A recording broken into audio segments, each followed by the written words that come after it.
Hey YouTube, it's a Gear Runner here. Today we're going to be installing an S&B cold air intake on a 2016 Toyota Tundra Platinum Edition.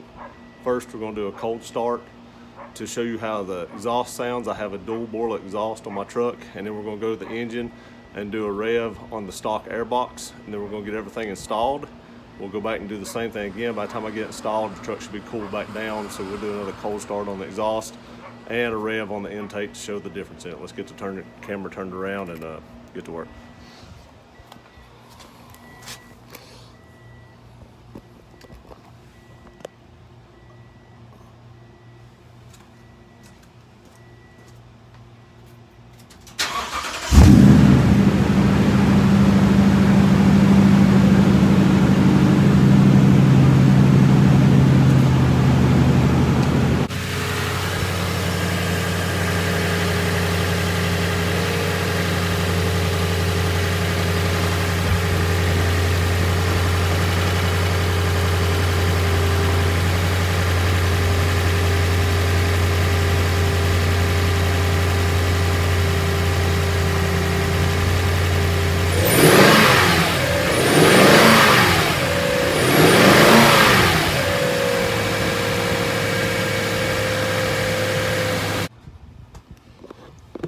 Okay, here's what you get in the box when you get an S&B intake. I've actually already opened the box. It's not going to be an unboxing video, but this is how it comes other than some paper that's on top of the box.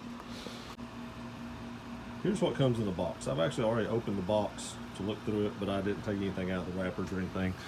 You'll have your tube right here that actually connects to the throttle body. You have your gaskets that connect to the tube and also the inner fender. Have your housing for the filter, have your filter inside here, your clear cover, and of course some hardware. And then you have your little cover that goes over the housing. We probably won't be using this. Some people say you use it in cold climates, which I'm actually in right now. It's probably 30 degrees here, but we probably won't be using this. All right, first thing you want to do is disconnect the battery. They really urge this so that you don't throw any codes from connecting the mass airflow sensor. Just unconnect your negative cable and set it down to the side. Next, you'll need to take off this cover. You just simply pull up on it and it just pops right off. It should just pop right off. There we go. Then disconnect these two hose clamps right here that hold your intake onto the throttle body. Loosen those.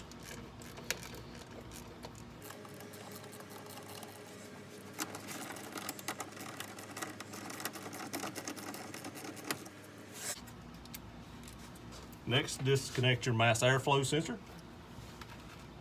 My truck has actually got a 3-inch lift, so I'll have to get a little step stool here to be able to climb up here to see what I'm doing.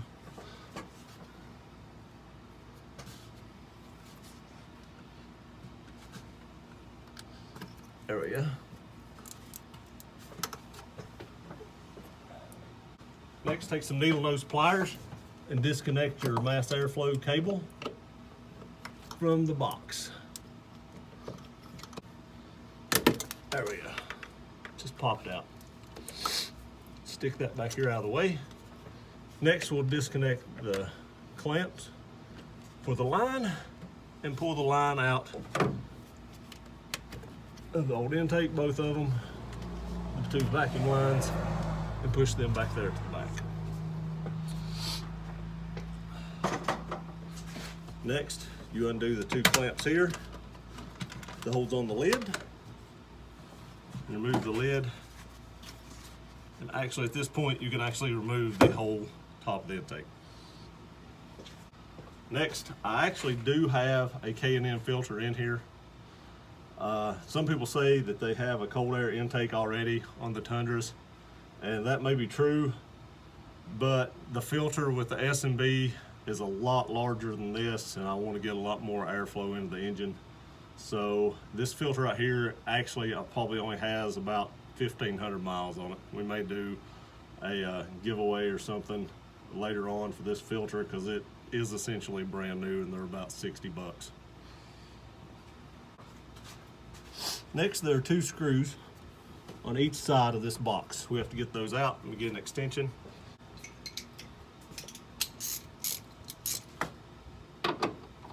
They're also 10 millimeters. Most things on this truck is going to be 10 millimeters for stuff like this.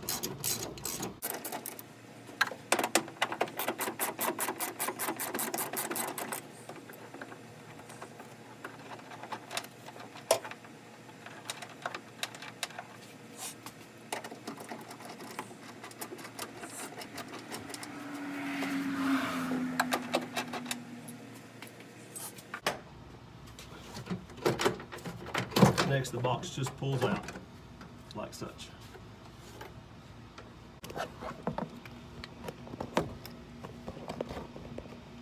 Now we'll be taking the stuff out of the wrapper. It comes with little ties on it, like bread ties. It's packaged well.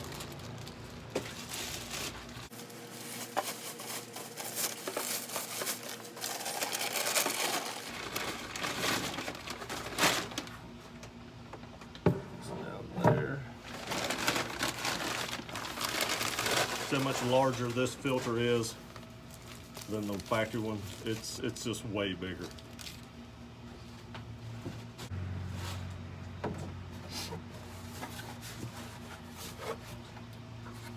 There's a few things you have to do to this to get installed. You got some grommets you have to put in it and a little bracket you have to put on it, so we'll do that now. I need a lot larger tripod. Sorry about this. This is my first YouTube video. It may be a fail. I have a large tripod somewhere. I've looked everywhere for it. I cannot find it. So I literally have like a 4-inch tripod, which is crazy, and I'm using my iPhone X for the video. So as we go on, if we decide to do this YouTube thing, I'll get better equipment as we go.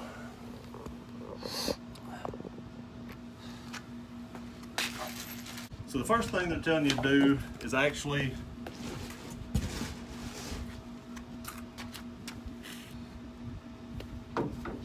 to install this little fender gasket.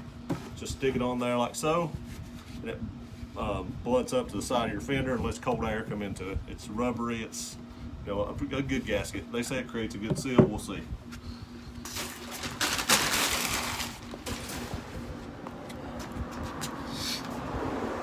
Next, they're saying you can install this seal, which we are not going to install in this great big hole right here. We're going to let the air come through there, especially since it's cold. Now they're saying to install the 2 grommets in the top of this lid. You have those grommets right here. It's cold outside, my hands are cold. Hopefully they go in fairly easy.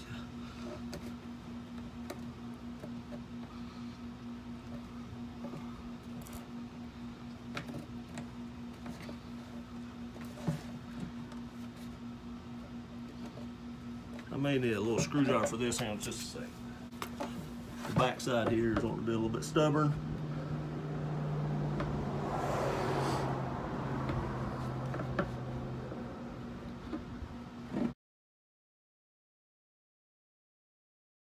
I really feel like this wouldn't be as hard if it wasn't as cold, but even it being cold and the rubber seals being pretty tight, it still went in fairly easy.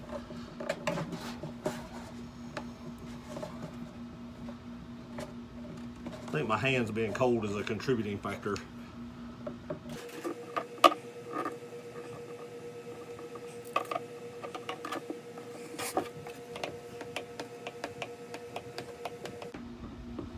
There we have it. Both those seals are installed.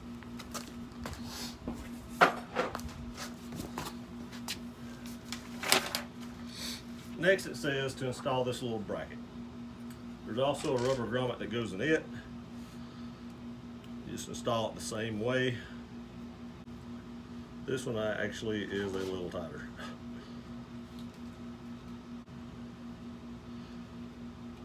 But believe it or not, it went in easier. There's a notch right here that this sits in.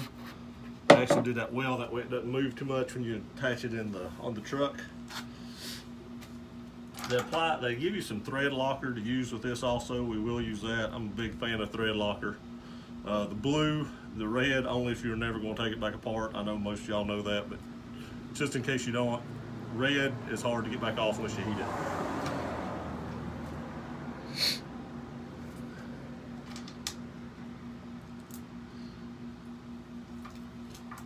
Just apply a small amount of thread locker onto this little screw.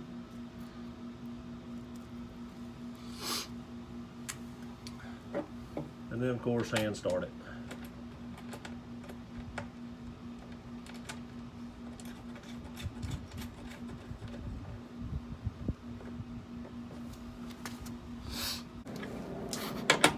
This one is a 12 millimeter.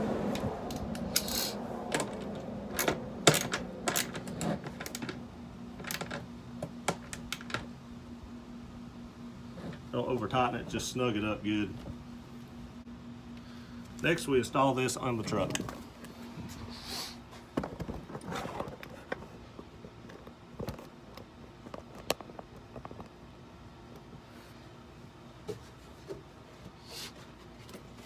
It just sits down in here like so.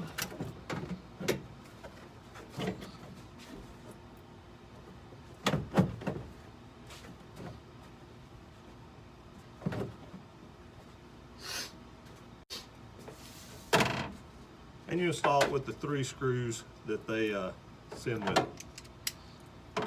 We'll try to hand start these.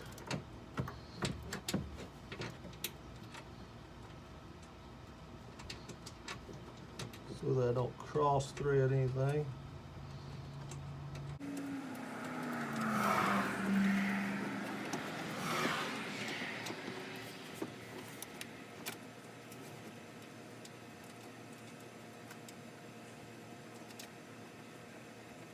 There we go, we got that one going.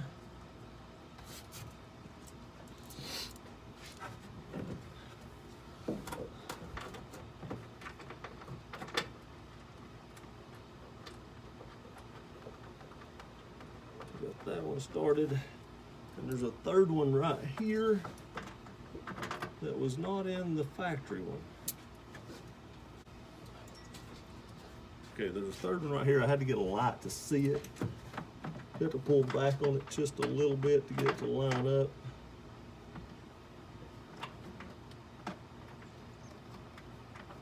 There we go. You don't want to tighten those all the way up just yet. You want to leave them a little bit loose because you're going to have to push this back if you get all installed. Next, we have to take our mass airflow sensor out of the stock housing and install it in the new one. Here's your mass airflow sensor. Here's your new stock unit, or aftermarket unit, the S&B unit. You want this, with this, the top being right here, you want your mass airflow sensor facing up. They did supply 2 new screws for this.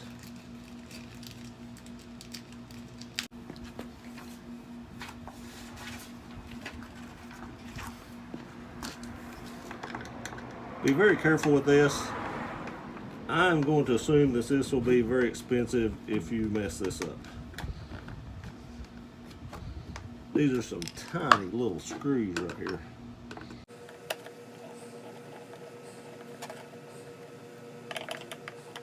My hands are shaking where it's so cold.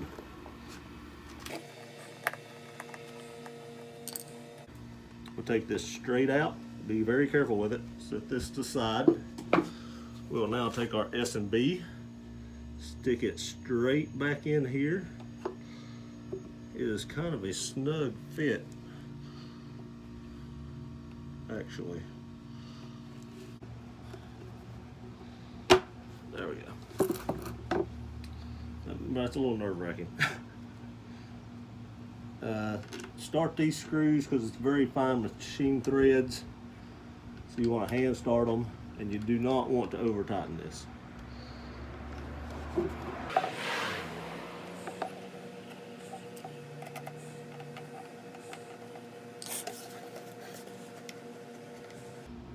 It isn't wanting to line up for me exactly right. There we go.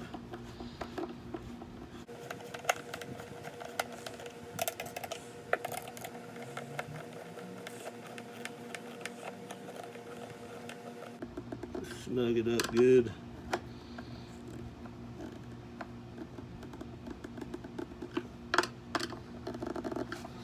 And you should be good to go. That looks good. Next, there's another grommet, of course, that goes in right here. This one is very soft and it feels like it should go in pretty easy.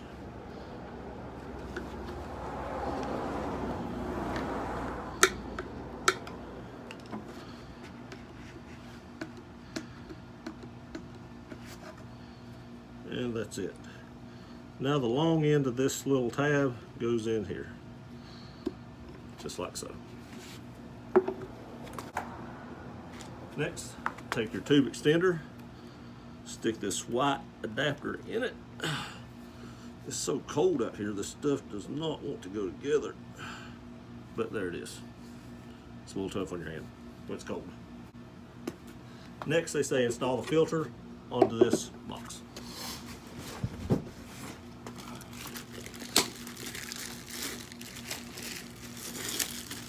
This is one massive filter.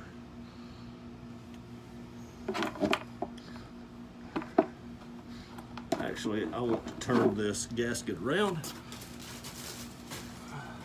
Not the gasket, but this hose clamp. I'm right-handed, it just makes it easier for me to get to it. If you're left-handed, you might want to leave it the other way. Then, tighten this down.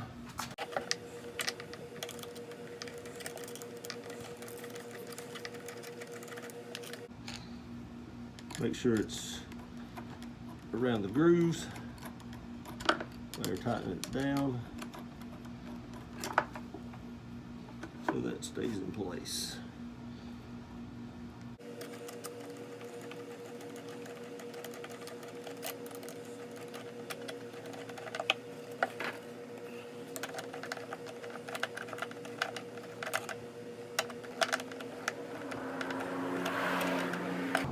Just snug it up good.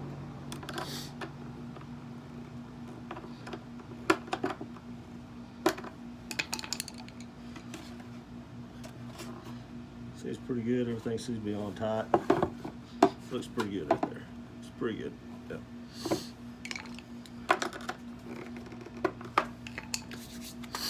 Next, we have to go back up here to the truck.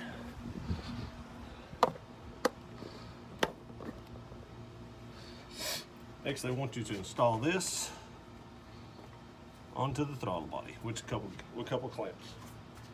The instructions are blown away, and not only is it cold, the wind's blowing. Just take one of your clamps.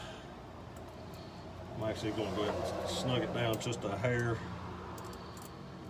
It's an 8mm.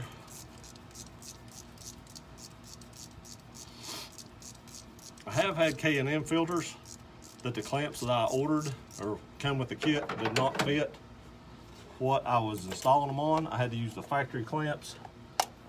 It's good to see that this one comes with clamps that fit. I'm not knocking K&M. I have used a lot of K&M products. I'm just saying that they don't always fit.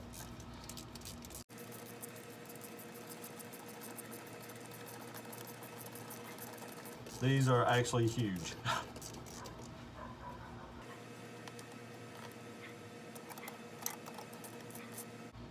Scoot it down just a hair.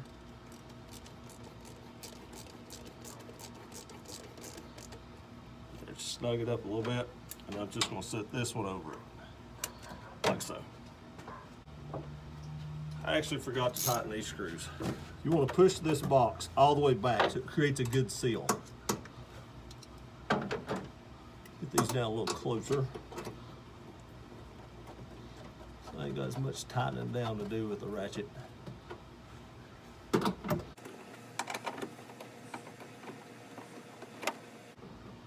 one's a little tight to the side. Now push this box all the way up against the fender.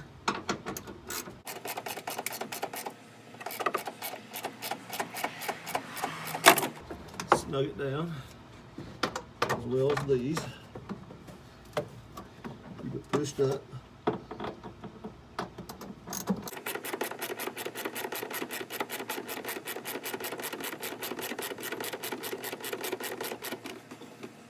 And this one.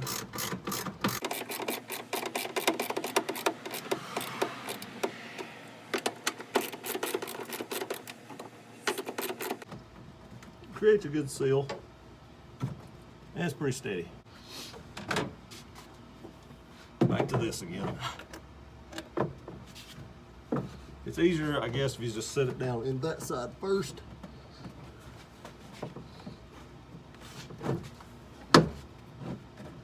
And it just plops down in like so. Now we can snug this up one more time, just a little.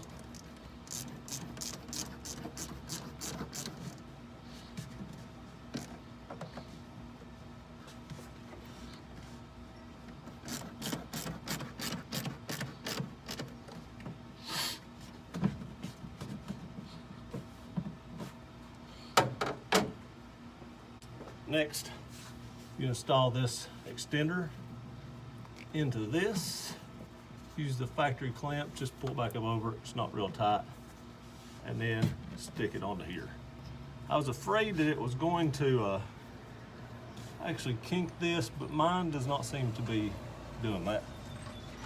And then you just take your gas line, vapor line, and plug it back up also. There is one thing to note, that when you plug this up, it actually does come with a clamp. I didn't see that to start with.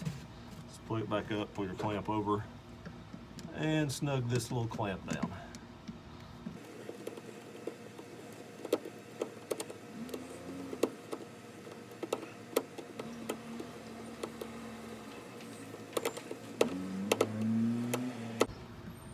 Like so. Next, reconnect your mass airflow sensor cable, like so. I wish this had a place to clip that in. It does not, but that's okay. And last, you have your cover. I actually started peeling some of this off. I didn't peel it all the way off, but I want to make it easier to do. It comes with this paper on it. Hopefully it comes off fairly easy.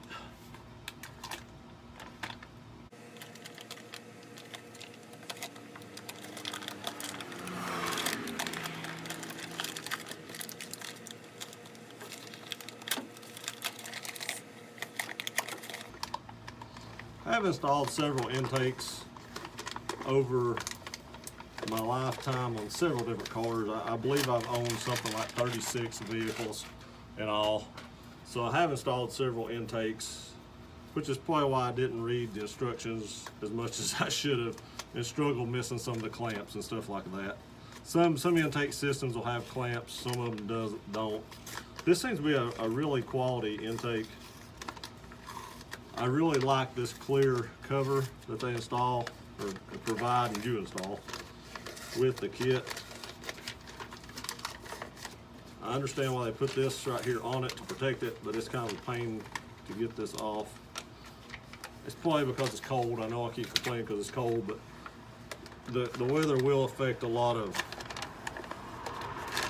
rubbers being more flexible and not as flexible, and glues adhering tighter and harder, and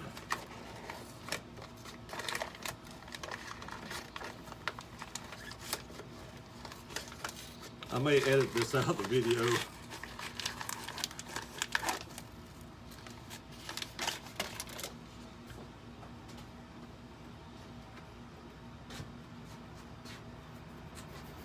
I really hate to edit a lot because that way you all see exactly what it takes to put this on. Plus I've never edited anything, so who knows how that would turn out.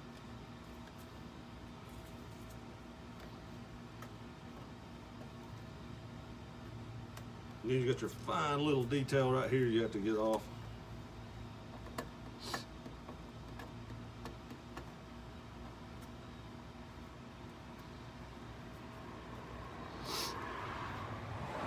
This is just covering all the S&B logo that's on this glass, or plastic's not really glass. They even went so far, it has a tiny little bit right here. I don't know if you can see that or not, but it has a tiny little bit in that little bitty hole.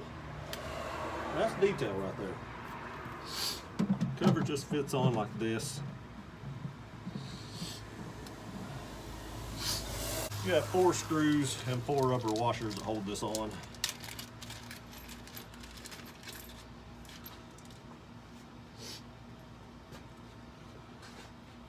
Two are longer, they go in the back. Back here, because it's a longer drop. I'm trying to hand start everything if I can see it. Finished all these. I don't want to drop these little screws in the engine. That would highly suck. I've done that before, drop stuff in the engine and be like, oh man. Search for hours and it'd be underneath a wheel or something. I actually did drop one of these rubber washers that rolled right here.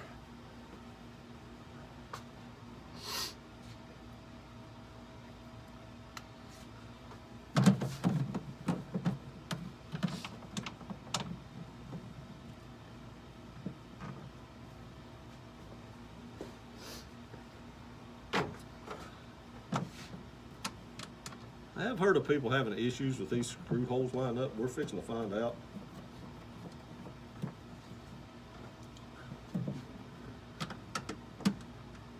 I've read about it online. So far, so good on mine.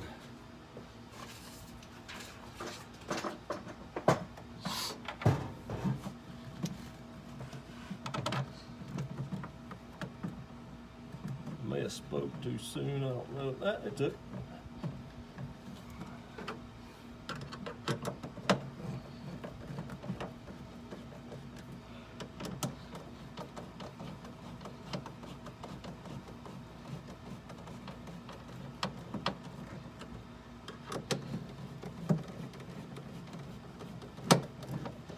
Just snug these up.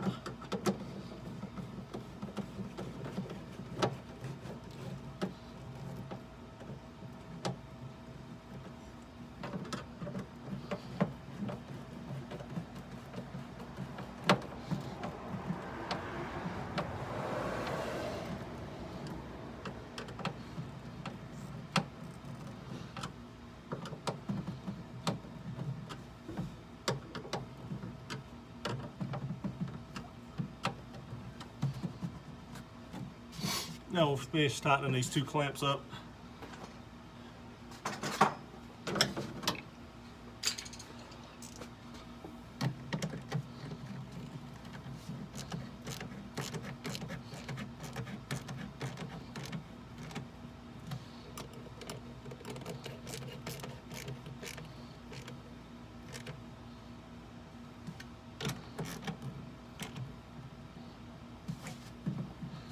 Thing feels pretty secure.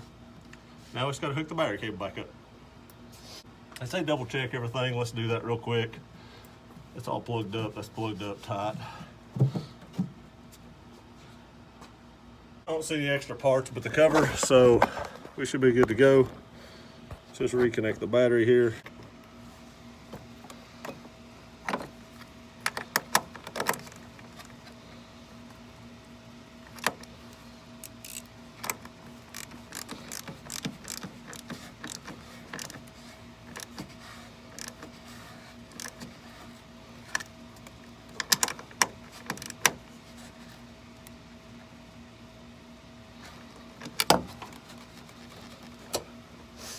And last but not least, we will put the engine cover back on right there.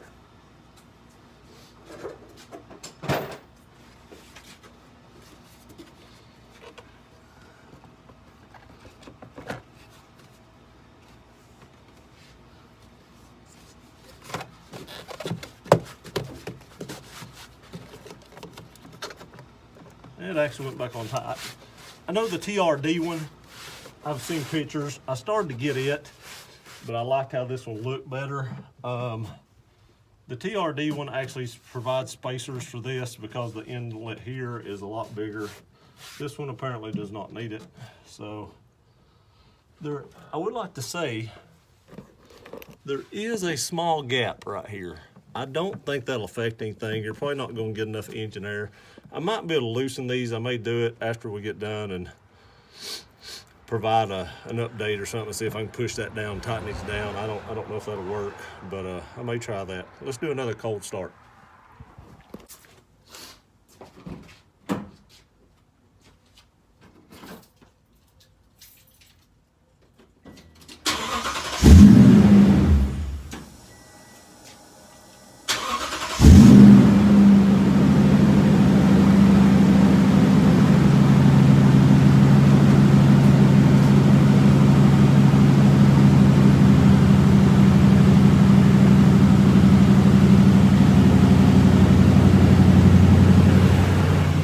Must not like the first start. Hopefully that's just.